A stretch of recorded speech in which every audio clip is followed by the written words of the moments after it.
dari penjelasan tentang disiplin positifnya. Ini profilnya sudah kenal kan? Belum kenal? Belum, tadi sudah kenal. Ini fasilitatornya, ini Bu Rospa, dia pengajar praktiknya, calon guru penggeraknya sudah kenal semua kan? Sudah. Pak Irfan sudah kenal belum Pak Irfan?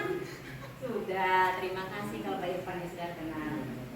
Nah, di sini kita penjelasannya yang pertama itu tentang aksi nyata modul 1.4, yaitu disiplin positif, motivasi perilaku manusia, posisi kontrol restitusi, keyakinan sekolah atau keyakinan kelas. Yang kelima, segitiga restitusi. Nah, ini cakupan dari aksi nyata modul 1.4. Nah, di sini ada pembagian dari yang namanya miskonsepsi tentang makna kontrolnya, ya, tentang makna kontrolnya. Yang pertama itu ilusi guru mengontrol murid. Nah, ilusi guru mengontrol murid itu guru tidak dapat memaksa muridnya untuk melakukan sesuatu jika murid tersebut memilih untuk tidak melakukannya. Meskipun terlihat seperti guru mengontrol perilaku murid, sebenarnya kontrol itu terjadi karena murid mengizinkannya. Teori kontrol menyatakan bahwa setiap perilaku memiliki tujuan, bahwa jika itu adalah perilaku yang tidak disukai. Itu yang pertama. Yang kedua, itu ilusi bahwa semua penguatan positif, efektif, dan bermanfaat, yaitu tentang penguatan positif atau bujukan. Itu adalah bentuk kontrol yang mencakup upaya untuk mempengaruhi murid agar melakukan sesuatu perilaku tertentu. Nah, di sini pada akhirnya murid itu mungkin menyadari bahwa kontrol tersebut dan reaksi murid bisa mencakup penolakan atau ketergantungan pada pendapat guru dalam usaha mereka. Itu yang kedua. Yang ketiga, ilusi bahwa kritik dan membuat orang merasa bersalah dapat menguatkan karakternya, yaitu tentang kritik dan saran atau tidak. Kritik dan rasa bersalah digunakan untuk mengontrol muridnya.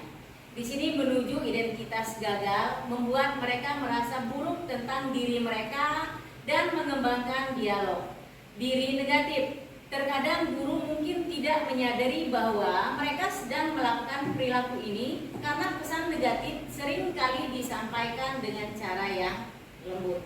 Itu yang ketiga. Yang keempat, ilusi bahwa seorang dewasa itu memiliki hak untuk memaksa.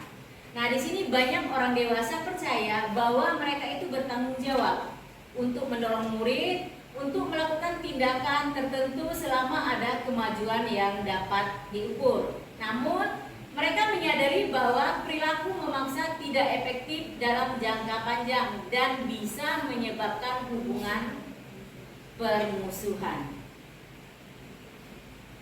Selanjutnya itu merubah. Itu menurut dari Dr. William Gesser. Nah, yang selanjutnya itu merubah paradigma stimulus respon kepada pendekatan teori kontrol. Ini dianya stimulusnya ada respon, ada kontrol. Sedangkan yang stimulusnya itu dari realitas kebutuhan kita sama, itu realitasnya itu tentang kebutuhan kita berbeda. Selanjutnya semua orang itu melihat hal yang sama, setiap orang memiliki gambaran yang berbeda. Itu perbedaan dari stimulus respon dan dari teori kontrolnya. Nah, yang ketiga, kita mencontoh mengubah orang agar berpandangan sama dengan kita. Kita itu berusaha memahami pandangan orang lain tentang dunia. Yang keempat, perilaku buruk dilihat sebagai suatu kesalahan. Semua perilaku memiliki tujuan. Selanjutnya, orang lain bisa mengontrol saya, hanya Anda yang bisa mengontrol diri Anda sendiri. Selanjutnya, saya bisa mengontrol orang lain, Anda tidak bisa mengontrol orang lain. Pemaksaan ada pada saat rujukan gagal. Kolaborasi dan konsensus menciptakan pilihan-pilihan guru. Model berpikir menang kalah, model berpikir menang menang. Nah, selanjutnya yang ini dari masih berkaitan merubah paradigma tentang kedisiplinan menurut dari Ki Hajar Dewantara. Nah, di sini menurut dari Ki Hajar Dewantara itu adalah Ki Hajar Dewantara menyatakan bahwa di mana ada kemerdekaan, disitulah harus ada disiplin yang kuat. Sesungguhnya disiplin itu bersifat yang namanya self discipline, yaitu kita sendiri yang mewajibkan kita dengan sekeras-kerasnya, tetapi itu sama saja. Sebab jikalau kita tidak cakap melakukan yang namanya self disiplin, wajiblah penguasa lain mendisiplin diri kita. Dan peraturan demikian itulah yang harus ada di dalam suasana yang merdeka. Bagaimana? Masih semangat?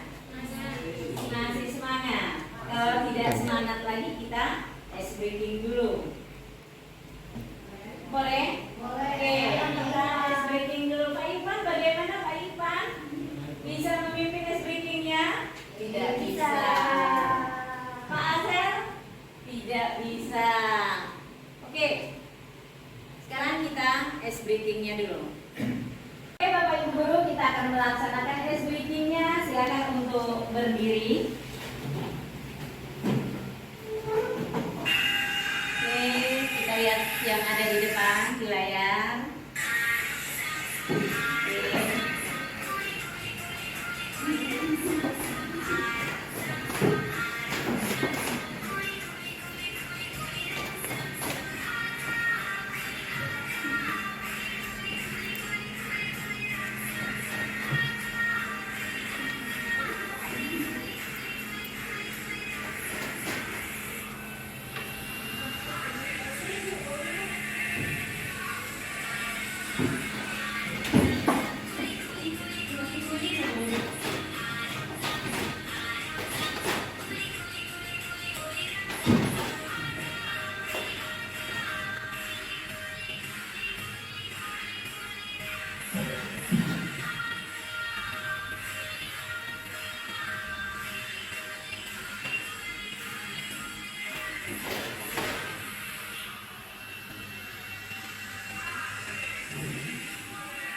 Merdeka. Di sini Ki Hajar Dewantara menyatakan bahwa untuk mencapai kemerdekaan atau dalam konteks pendidikan kita saat ini untuk menciptakan murid yang mereka, syarat utamanya adalah harus ada disiplin yang kuat. Disiplin yang kuat adalah disiplin diri yang memiliki motivasi internal. Jika kita tidak memiliki motivasi internal, maka kita memerlukan pihak lain untuk mendisiplinkan kita atau motivasi eksternalnya. Nah, di sini karena yang namanya berasal dari luar, bukan dari dalam diri kita sendiri. Adapun definisi kita merdeka menurut Ki Hajar Dewantara adalah merdeka ikut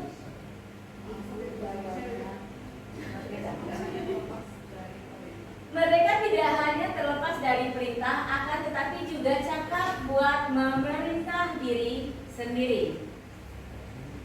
Selanjutnya kebutuhan dasar manusia. Nah, kebutuhan dasar manusia itu adalah kebutuhan dasar manusia adalah segala sesuatu yang dilakukan untuk mendapatkan apa yang kita inginkan. Seluruh tindakan yang kita lakukan memiliki tujuan tertentu dan semua usaha terbaik yang kita lakukan adalah dalam rangka agar kebutuhan dasar kita terpenuhi dengan baik. Di sini ada 5 kebutuhan dasar manusia. Yang pertama, bertahan hidup. Yang kedua, kasih sayang dan rasa terima kasih. Yang ketiga, penguasaan. Yang keempat, kebebasan. Yang kelima, kesenangan. Di sini bertahan hidup itu makanan, pakaian, tempat tinggal, keamanan, dan kesehatan. Otomatis semuanya sudah tahu Bapak Ibu dari kelima kebutuhan dasar manusia ini. Yang kedua, kasih sayang, rasa diterima, dipedulikan, berbagi, kerjasama, menjadi bagian dalam kelompok. Penguasaan, harga diri, keinginan untuk dianggap, memimpin, berprestasi, diakui, didengar. Kebebasan, makanan, pakaian, tempat tinggal.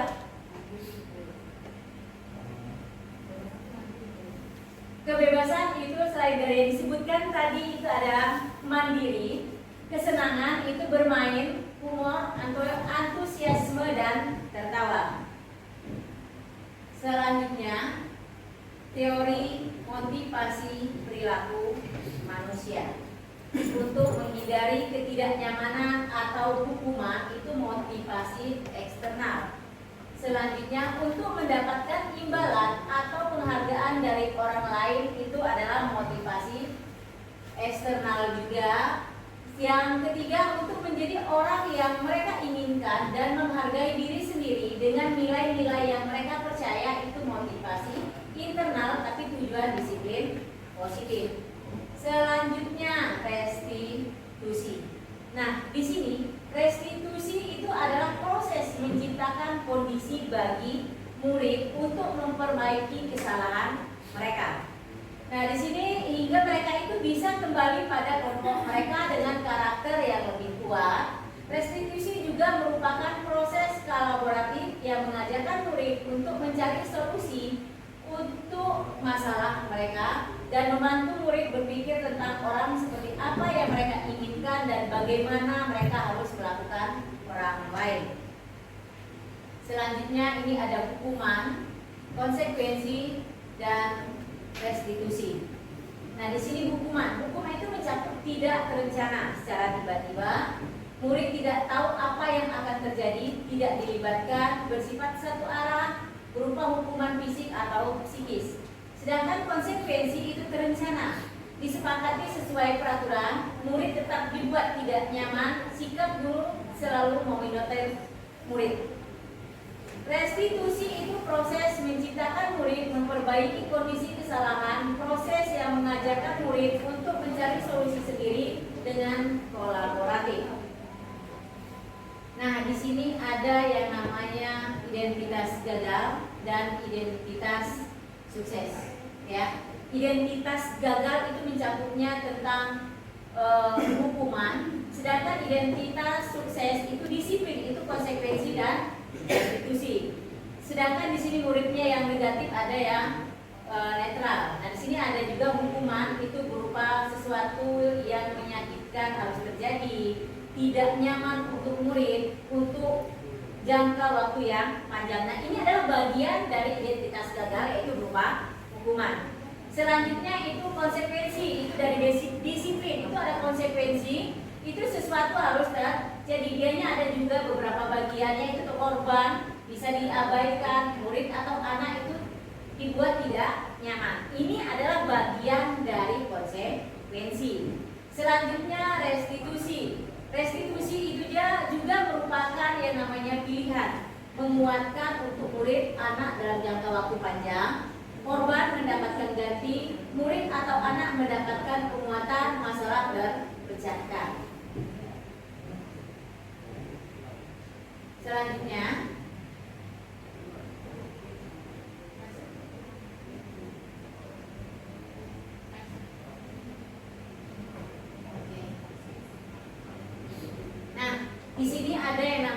identitas gagal. Ya, masih lanjutan dari yang slide yang tadi kan. Di sini ada identitas gagal, itu hukuman murid anak belajar menyembunyikan kesalahan, mencoba mengontrol anak dengan penguatan negatif, dampak pada murid marah, merasa bersalah, rendah diri, mengasingkan diri, tiba-tiba tidak diharapkan atau sangat melukai. Konsekuensinya itu murid atau anak belajar taat peraturan, mencoba mengontrol anak dengan penguatan positif, kehilangan hak waktu jeda seorang diri, sudah diketahui masuk akal.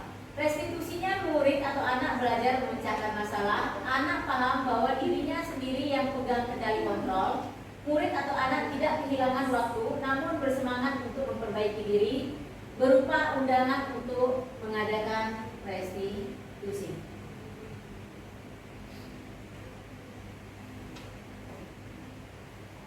Di sini kita lihat ada yang namanya posisi kontrol dari restitusi. Nah, posisi kontrol dari restitusi itu penghukuman, pembuatan rasa bersalah, teman, pemantau, dan manajer.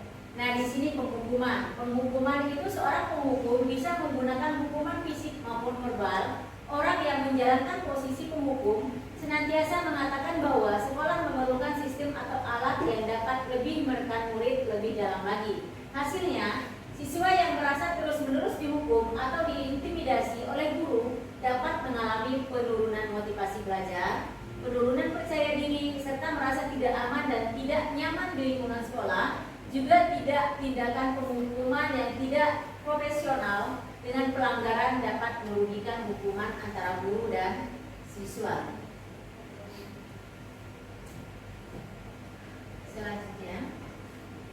Yang selanjutnya itu tentang pembuatan rasa bersalah. Di sini pembuatan rasa bersalah, posisi ini biasanya guru akan berusaha bersuara lebih lembut. Pembuatan rasa bersalah akan menggunakan keheningan yang membuat orang lain merasa tidak nyaman, bersalah atau rendah diri. Hasilnya, ketika siswa selalu sering atau tidak adil diberikan perasaan bersalah, mereka bisa mengalami stres, anestesa dan perasaan bersalah yang konstan atau tidak adil, dan penurunan harga diri. Ini bisa mengganggu perkembangan akademik dan emosional mereka. Yang ketiga itu teman. Sebagai teman itu guru posisi tidak akan menjadi murid, namun akan tetap berupaya mengontrol murid melalui persuasi. Posisi teman pada guru bisa negatif ataupun positif. Positif di sini berupa hubungan baik yang terjalin antara guru dan murid. Sedangkan yang namanya guru posisi teman menggunakan hubungan baik dan humor untuk mempengaruhi seseorang. Hasilnya, murid akan merasa senang dan akrab dengan guru karena dia posisi guru tadi sebagai teman. Oke, sekarang dia posisi guru sebagai pemantau. Dia sebagai pemantau itu adalah memantau berarti mengawasi. Di sini pada saat kita mengawasi, kita bertanggung jawab atas perilaku seorang yang kita awasi. Posisi pemantau berdasarkan pada peraturan dan konsekuensinya. Hasilnya apa? Hasilnya murid memahami konsekuensi yang harus dijalankan karena telah melanggar salah satu peraturan di sekolah. Guru tidak menunjukkan sesuatu emosi yang berlebihan, menjadi marah atau membuat merasa berbuat bersalah. Sekarang yang terakhir itu tentang manajer. Guru itu posisinya sebagai manajer. Di sini posisi yang manajer itu posisi di mana guru berbuat sesuatu bersama dengan murid.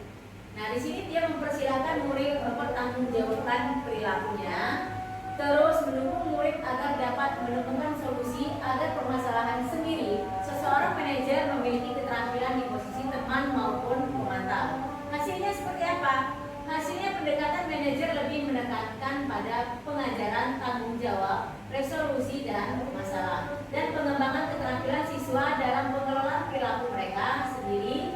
Ini menciptakan suasana yang lebih kolaboratif dan dapat membantu siswa belajar dari kesalahan mereka. Itu dari yang namanya manajer tadi.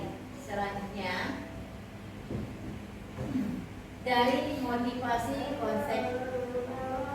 Motivasi eksternal dan motivasi instinktif. Di sini identitas gagal, perilaku kontrol negatif, perilaku kontrol positif, dan kontrol diri. Penghukuman, merasa bersalah, teman, pemantau, dan manajer. Guru itu berbuat mengajak, yang menunjuk, menyakiti, menyindir. Nah, ini adalah dari penghukuman. Untuk guru juga berkata, kalau kamu tidak melakukannya, saya akan. Itu menunjukkan dari penghukuman. Nah, selanjutnya pembuatan orang merasa bersalah. Berceramah menunjukkan kekecewaan yang paling mendalam. Kamu sudah mengecewakan bapak dan ibumu, menyembunyikan, menyangkal. Nah, sedangkan sebagai teman itu membuat alasan untuk muridnya. Lakukan untuk bapak ibumu, ya sudah, nanti bapak ibu bantu bereskan. Selanjutnya pemantau, menghitung dan mengukur apa peraturannya, apa konsekuensinya, apa yang telah kamu lakukan dan apa yang sedang terjadi sekarang. Manajer mengajukan pertanyaan, apa yang kita yakini, apa yang kamu yakini hal tersebut. Kalau kamu meyakinnya, kamu memperbaikinya. Kalau kamu memperbaikinya, jadi kira-kira hal tersebut akan menggambarkan apa tentang dirimu, menguatkan watak karakter. Selanjutnya ini adalah dampak bagi muridnya. Nah, dampak bagi muridnya, murid berkata, saya tidak peduli karena berbentuk hukuman tadi. Ada juga yang namanya mengulangi kesalahan. Terus murid meletakkan guru di luar dunia berkualitas, ya kan? Nah, jadi ada rendah diri, merasa gagal dan tidak berharga. Murid meletakkan guru di dalam dunia berkualitas, tergantung, tidak mandiri dan tidak bisa memutuskan. Murid meletakkan guru sebagai orang penting dalam dunia berkualitas tersebut. Jika sudah melakukan hal tersebut, saya akan mendapatkan apa? Terus menitik beratkan pada dampak pada diri sendiri, mendapatkan hadiah atau mendapatkan hukuman. Murid meletakkan guru peraturan di dunia berkualitas. Saya akan memperbaiki masalah ini dengan ini, karena kita sudah menggunakan sistem manajer yang sudah lebih baik lagi. Terus mengevaluasi diri, bagaimana menjadi diri yang lebih baik. Murid meletakkan dirinya sebagai individu yang positif dalam dunia berkualitas. Oke, selanjutnya. Nah, mengapa keyakinan kelas? Mengapa tidak peraturan kelas saja? Otomatis mungkin sudah tahu kan keyakinan kelas dan peraturan kelas. Nah, selanjutnya itu mengapa harus? Karena di sini mengapa kita memiliki peraturan tentang penggunaan helm pada saat mengendarai kendaraan roda 2. Yang kedua, mengapa kita memiliki peraturan tentang penggunaan masker dan mencuci tangan setiap saat? Nah, untuk mendukung motivasi distribusi kembali, oke, itu nilai-nilai keyakinan lebih menggerakkan seseorang dibandingkan mengikuti serangkaian peraturannya. Nah, di sini pembentukan keyakinan kelas atau keyakinan sekolah. Keyakinan kelas itu bersifat lebih abstrak daripada peraturan yang lebih rinci dan konkret. Keyakinan kelas berupa pertanyaan universal. Pernyataan keyakinan kelas senantiasa dibuat dalam bentuk positif. Keyakinan kelas hendaknya tidak terlalu banyak sehingga mudah diingat dan dipahami oleh semua warga kelas. Keyakinan kelas sebaiknya sesuatu yang dapat diterapkan di lingkungan tersebut. Semua warga kelas hendaknya ikut berkontribusi dalam pembuatan keyakinan kelas lewat kegiatan curah pendapat, bersedia meninjau kembali keyakinan kelas dari waktu ke waktu. Nah, di sini contoh dari keyakinan kelas. Ini contoh pertama. Contoh kelas 1, ini contoh kelas 5, ini contoh kelas 7. Oke. Nah, ini contoh dari keyakinan kelas. Nah, sekarang kita lihat dari segitiga restitusi. Nah, ini segitiga restitusi itu suatu proses dialog yang dijalankan oleh guru agar dapat menghasilkan murid yang mandiri dan bertanggung jawab. Di sini ada segitiga restitusi, validasi tindakan yang salah, menanyakan keyakinan, menstabilkan identitas. Kamu tentu punya alasan mengapa melakukan itu. Nah, ini adalah alasannya. Setiap orang pasti pernah melakukan kesalahan. Kamu ingin menjadi orang yang seperti apa? Selanjutnya, menstabilkan identitas. Bagian dasar dari segitiga itu bertujuan untuk mengubah identitas anak dari orang yang gagal karena melakukan kesalahan menjadi orang yang sukses. Berbuat salah itu wajar, tidak ada manusia yang sempurna. Ibu bapak juga pernah melakukan itu. Ibu bapak tidak mau mencari siapa yang salah, tapi ibu bapak ingin mencari solusi dari permasalahan ini. Kamu berhak merasa begitu. Validasi tindakan yang bersalah itu setiap tindakan kita dilakukan dengan suatu tujuan, yaitu memenuhi kebutuhan dasar. Menurut teori kontrol, semua tindakan manusia baik atau buruk pasti memiliki maksud tujuan tertentu.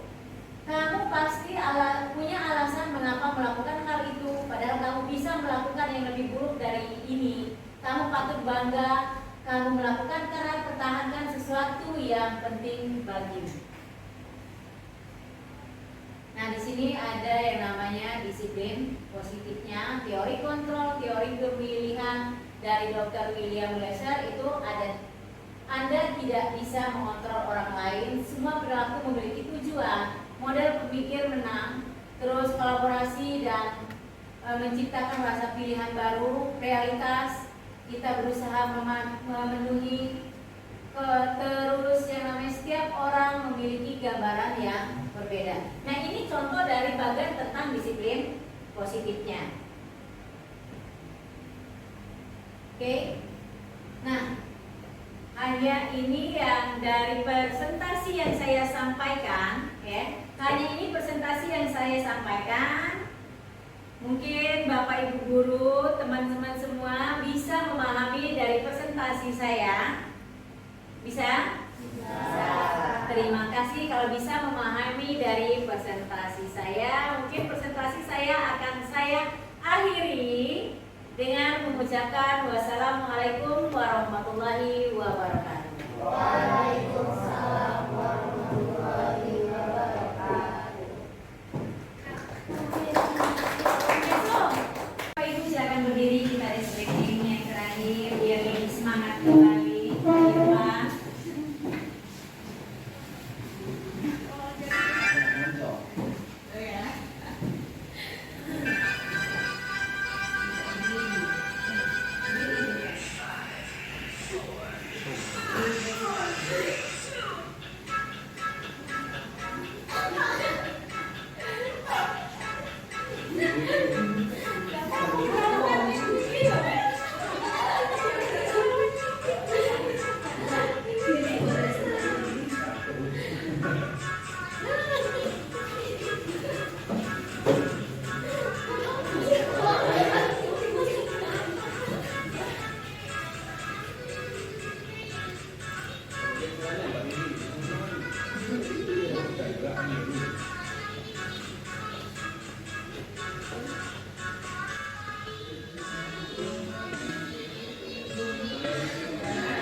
warahmatullahi wabarakatuh. Perkenalkan, nama saya Tias Masito Mutiara. Saya merupakan rekan dari CGP SMA Negeri 3 Palembang. Saya akan memaparkan mengenai hal yang saya dapatkan setelah pemaparan dari saudara kami tersebut. Adapun peristiwa yang dapat saya simpulkan, yaitu saya mendapatkan banyak ilmu dari pemaparan mengenai materi budaya positif yang sudah disampaikan oleh rekan kami tersebut, dan juga informasi mengenai dunia pendidikan, mengenai disiplin positif. Sedangkan perasaan yang saya dapatkan yaitu saya merasa senang dan terbuka pikiran kembali, mendapatkan informasi yang sangat berharga dan yang akan saya aplikasikan juga ke siswa kelas yang saya ajarkan. Adapun pembelajaran yang saya dapatkan yaitu mengenai budaya positif, di mana saya mendapatkan pembelajaran baru mengenai materi segitiga restitusi. Terus ada materi mengenai 5 posisi kontrol sebagai guru, di mana posisi yang terbaik adalah posisi guru sebagai manajer. Penerapannya ke depan akan saya coba untuk aplikasikan dalam pembelajaran saya. Saya ucapkan terima kasih kepada rekan CGP yang sudah mengajak kami berbagi ilmu dalam pemaparan budaya positif. Sampai di sini, sekian. Wassalamualaikum warahmatullahi wabarakatuh. Assalamualaikum warahmatullahi wabarakatuh. Perkenalkan, nama saya Chandri Mareta Purnama Ramadhani. Saya ingin memberikan refleksi terhadap pemaparan yang telah dilakukan oleh teman CGP saya mengenai disiplin positif. Saya mendapatkan inspirasi praktik baik dalam pembelajaran segitiga restitusi, di mana mengenai murid yang tidak sesuai keyakinan kelas yang telah dibuat. Saya mendapatkan ide pembelajaran yang menarik dengan memanfaatkan teknologi pada pembelajaran untuk meningkatkan kolaborasi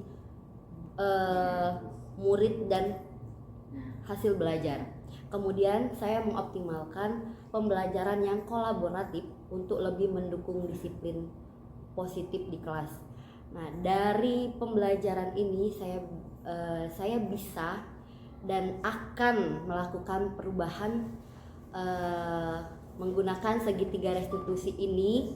Yang pertama, mengajak murid dalam kondisi yang nyaman sehingga murid bisa terbuka dan kemudian lebih nyaman untuk belajar.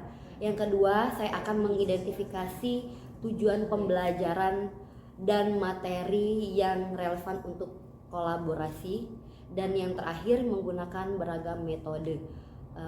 Demikianlah yang bisa saya sampaikan. Saya akhiri, wassalamualaikum warahmatullahi wabarakatuh. Assalamualaikum warahmatullahi wabarakatuh. Perkenalkan, nama saya Ervina Noviana Putri. Saya di sini ingin memberikan refleksi terhadap pemaparan yang telah dilakukan mengenai disiplin positif. Pertama, peristiwa yang didapatkan pada hari ini yaitu saya mendapatkan ilmu dan informasi yang baru di dalam dunia pendidikan, serta mengenai tentang disiplin positif. Yang kedua, perasaan saya setelah mendapatkan pemaparan tersebut, saya sangat termotivasi dan tertantang untuk menerapkan berbagai konsep disiplin positif ke dalam proses pembelajaran yang akan saya lakukan setelah ini. Selanjutnya, yang ketiga, yaitu pembelajaran yang saya dapatkan mengenai miskonsepsi tentang makna kontrol dan makna dari disiplin. 5 kebutuhan dasar manusia, mulai dari bertahan hidup, kasih sayang, penugasan, kebebasan, dan kesenangan. Selanjutnya, teori motivasi manusia itu melakukan adanya perbedaan dari hukuman, konsekuensi, serta restitusi. 5 posisi positif, posisi kontrol guru, pembentukan keyakinan kelas, dan segitiga restitusi. Dalam pemaparan ini yang sudah dilengkapi dengan pemaparan yang telah dilakukan sehingga membuat saya sangat mengerti tentang konsep tersebut. Selanjutnya yang terakhir, menurut saya pemaparan tersebut akan saya coba untuk menerapkan beberapa konsep seperti keyakinan kelas, menerapkan kontrol manajerial, dan memperoleh konsep segitiga restitusi dalam menyelesaikan masalah yang terdapat pada siswa saya. Baiklah, itu saja yang dapat saya sampaikan. Wassalamualaikum warahmatullahi wabarakatuh. Assalamualaikum warahmatullahi wabarakatuh. Kenalkan, nama saya Fandi Setiawan. Nah, di sini saya ingin memberikan refleksi terhadap pemaparan yang telah dilakukan mengenai disiplin. Yang pertama, peristiwa yang saya dapat hari ini, saya mendapat ilmu baru dan informasi yang lebih dalam dunia pendidikan mengenai apa itu disiplin. Sementara yang kedua, perasaan saya setelah mendapatkan pemaparan dari disiplin positif, saya sangat senang dan saya sangat termotivasi dan tertantang untuk menerapkannya di berbagai konsep disiplin positif dalam lingkungan sekolah nanti. Kemudian yang ketiga, pembelajaran yang saya dapatkan mengenai miskonsepsi tentang makna kontrol, kemudian makna dari disiplin, kebutuhan dasar manusia yang meliputi kebutuhan bertahan hidup, kemudian kasih sayang, ada juga penguasaan, kemudian kebebasan dan juga kesenangan. Selain itu, ada juga teori motivasi perilaku manusia, ada juga perbedaan antara hukuman, konsekuensi, dan restitusi. Lalu juga ada 5 posisi kontrol guru, yaitu sebagai penghukum, kemudian sebagai pemberi rasa takut, kemudian ada juga sebagai teman, pemantau, dan juga sebagai manajer. Nah, di mana posisi kita sebagai guru harusnya ada di posisi sebagai manajer itu. Kemudian dalam pemaparan tersebut juga sudah dilengkapi dengan penerapan yang telah dilakukan, sehingga membuat saya menjadi lebih mengerti dan lebih mengenai konsep tersebut. Nah, kemudian yang keempat, penerapan. Dari tahap selanjutnya saya akan mencoba untuk menerapkan beberapa konsep seperti keyakinan kelas, kemudian menerapkan kontrol manajer tadi sebagai guru, dan juga menerapkan konsep segitiga restitusi dalam menyelesaikan permasalahan yang terjadi pada siswa. Mungkin itu saja yang dapat saya sampaikan. Terima kasih. Wassalamualaikum warahmatullahi wabarakatuh. Assalamualaikum warahmatullahi wabarakatuh. Perkenalkan, nama saya Aji Damura. Saya sebagai rekan dari calon guru penggerak SMA Negeri 3 Palembang. Saya ingin memberikan refleksi terhadap pemaparan yang telah dilakukan mengenai disiplin positif. Perasaan saya setelah mendapatkan pemaparan yang sangat termotivasi dan tertantang untuk menerapkan berbagai konsep disiplin positif dalam pembelajaran di kelas. Mengenai mengkonsepsi tentang makna kontrol, makna dari disiplin, 5 kebutuhan dasar manusia, mulai dari bertahan hidup, kasih sayang, penguasaan, kebebasan, dan kesenangan. Teori motivasi perilaku manusia, perbedaan dari hukuman, konsekuensi, dan restitusi. 5 positif kontrol guru, pembentukan keyakinan kelas, dan segitiga restitusi. Dalam pemaparan pun sudah dilengkapi dengan penerapan yang telah dilakukan sehingga membuat saya cukup mengerti mengenai konsep tersebut. Demikian refleksi dari saya. Assalamualaikum warahmatullahi wabarakatuh. Assalamualaikum warahmatullahi wabarakatuh. Perkenalkan, nama saya Budiman Asham.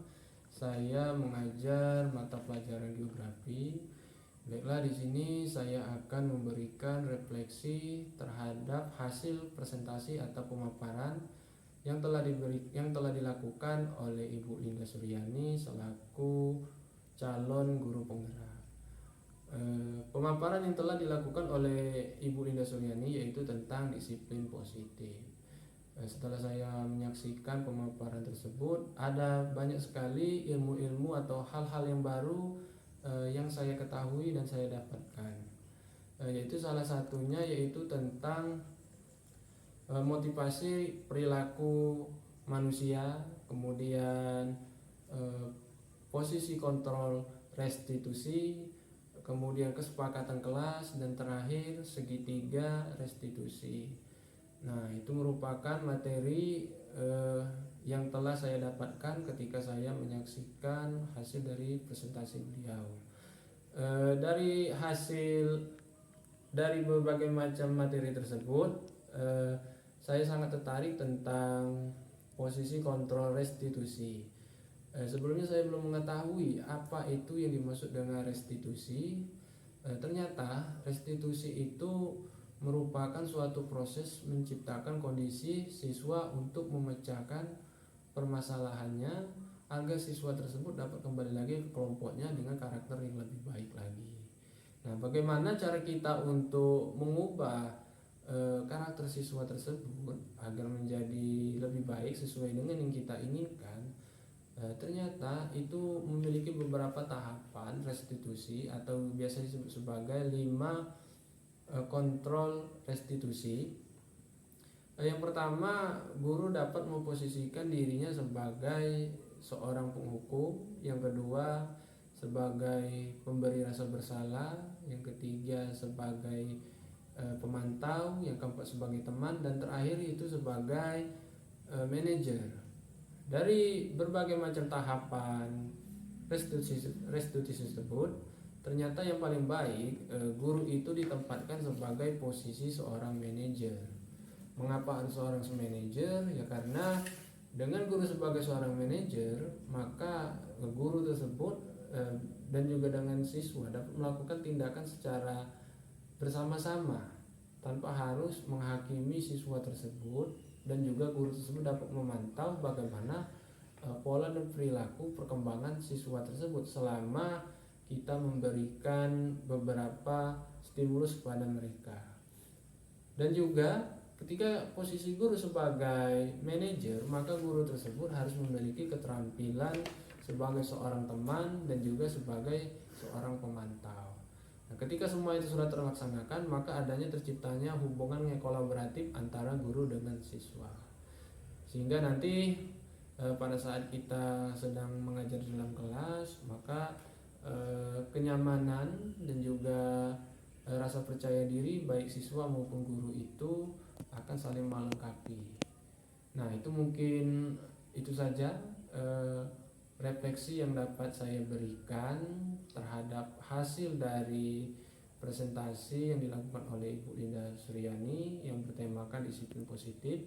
Semoga kedepannya nanti Ibu Linda Suryani dapat memberikan kembali ilmu-ilmunya kepada kami agar kami pun juga dapat menerapkannya kepada siswa. Baiklah, akhir kata saya akhiri. Wassalamualaikum warahmatullahi wabarakatuh.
Fahrian Nashwa.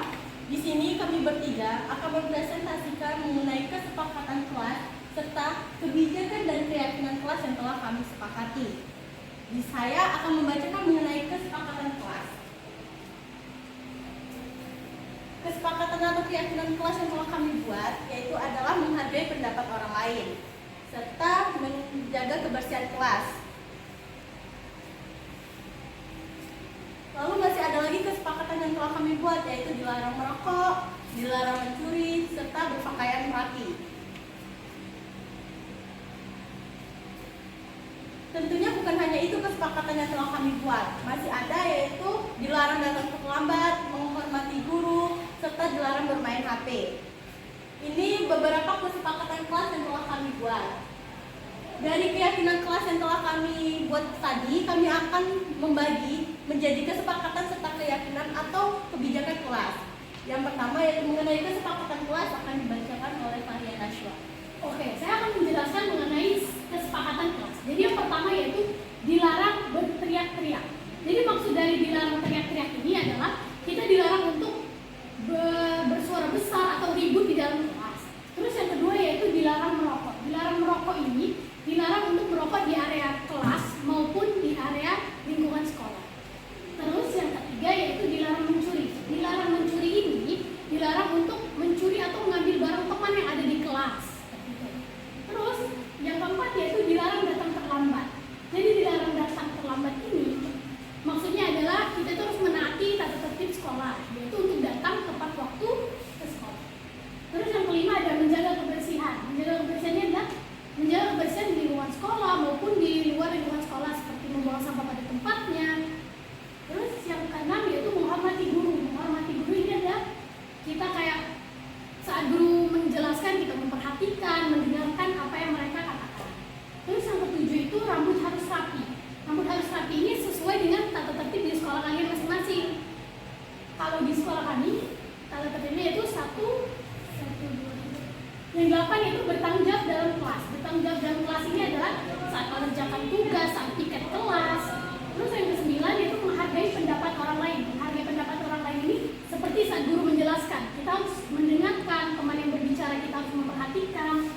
Terus yang ke-10 yaitu dilarang bermain HP. Maksud dari dilarang bermain HP ini adalah contoh saat guru menjelaskan, kita tidak boleh bermain HP, kita harus mendengarkan apa maksud dari guru tersebut. Baik, itulah kesepakatan kelas yang telah kami buat. Selanjutnya dari kesepakatan kelas ini akan terbagi menjadi 3 poin, yang dimana 3 poin itu bisa dikatakan sebagai kebijakan atau keyakinan kelas yang akan dipresentasikan oleh Rameza. Oke, selanjutnya ada kebijakan atau keyakinan kelas. Di sini dibagi menjadi 3, yaitu yang pertama ada kebersihan, menghormati dan menghargai, dan toleransi.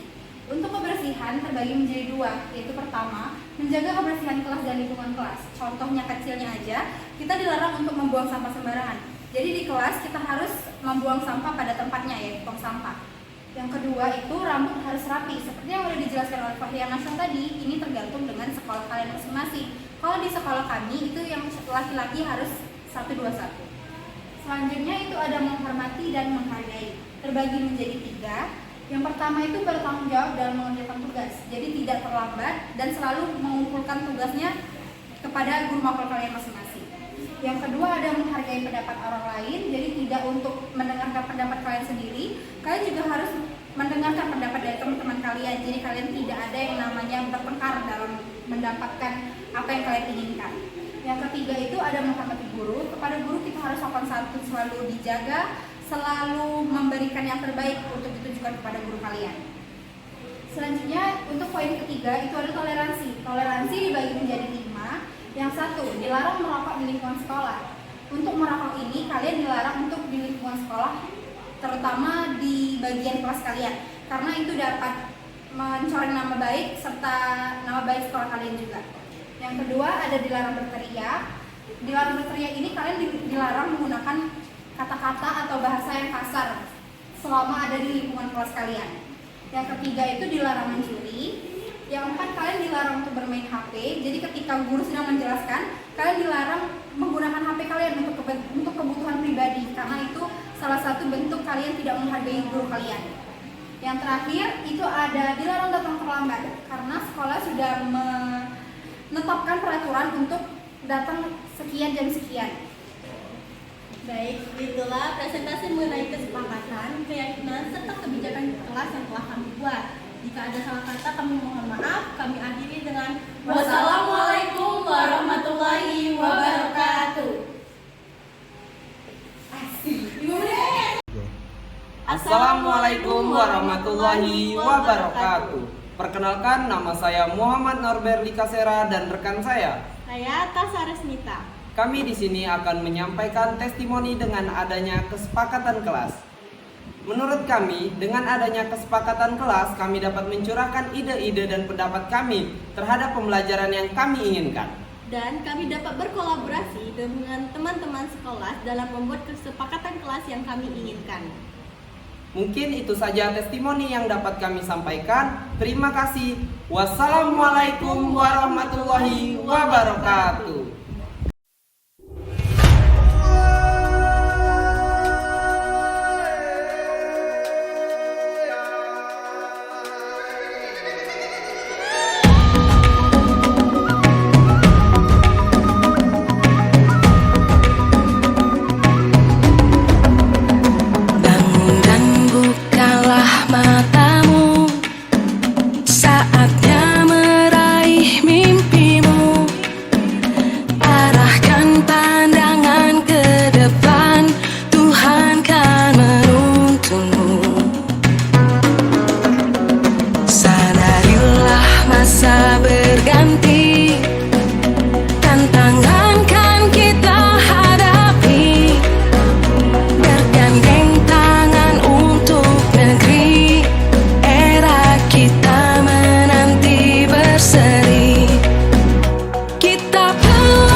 Waalaikumsalam, Ber. Silakan duduk, Berli. Oke, Berli sudah tahu kan alasannya kenapa dipanggil?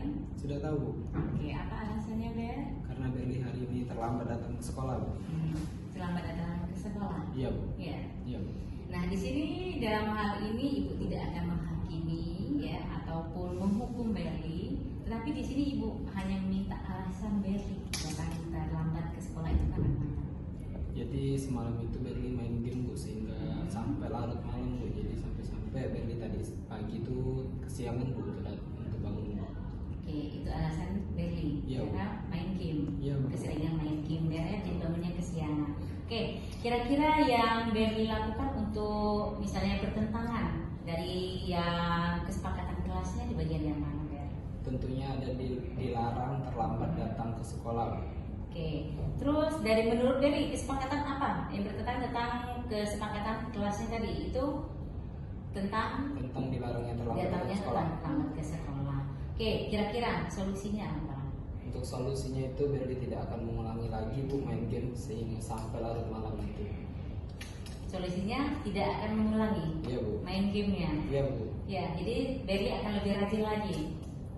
Tidak, Bu. Berli akan lebih rajin lagi untuk belajar, tapi tidak untuk main game sampai larut malam, Bu. Oke, terima kasih Berli ya. Baik Berli, Ibu harap kedepannya Berli bisa berubah ya kan. Iya, Bu. Bahkan tidak akan mengulangi kembali main gamenya sampai larut malam ya Berli ya. Iya, Bu.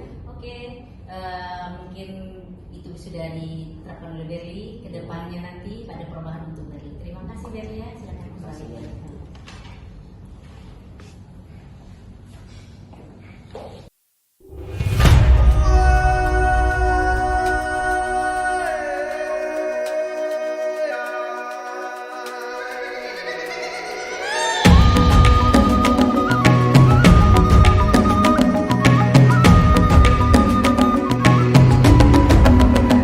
Bangun dan bukalah matamu, saatnya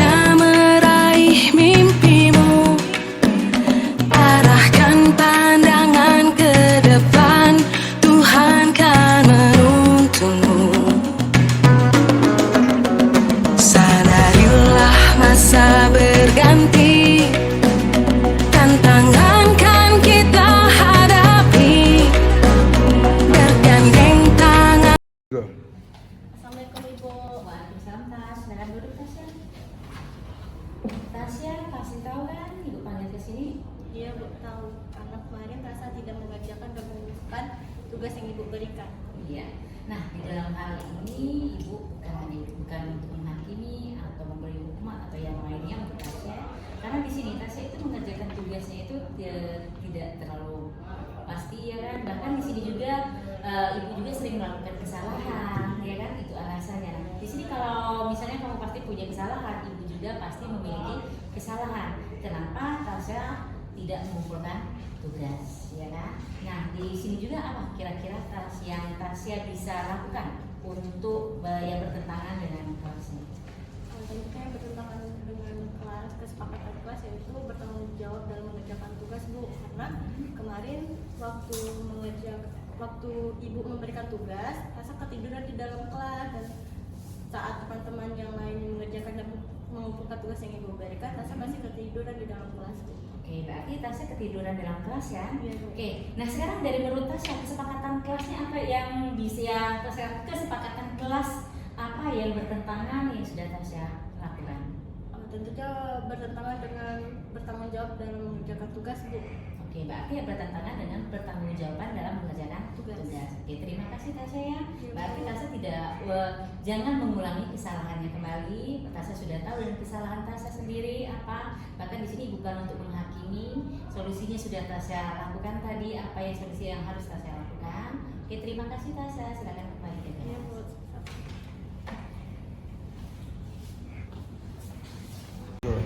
Assalamualaikum warahmatullahi wabarakatuh. Perkenalkan, nama saya Muhammad Norberli Kasera dan rekan saya Tasya Rizbuta.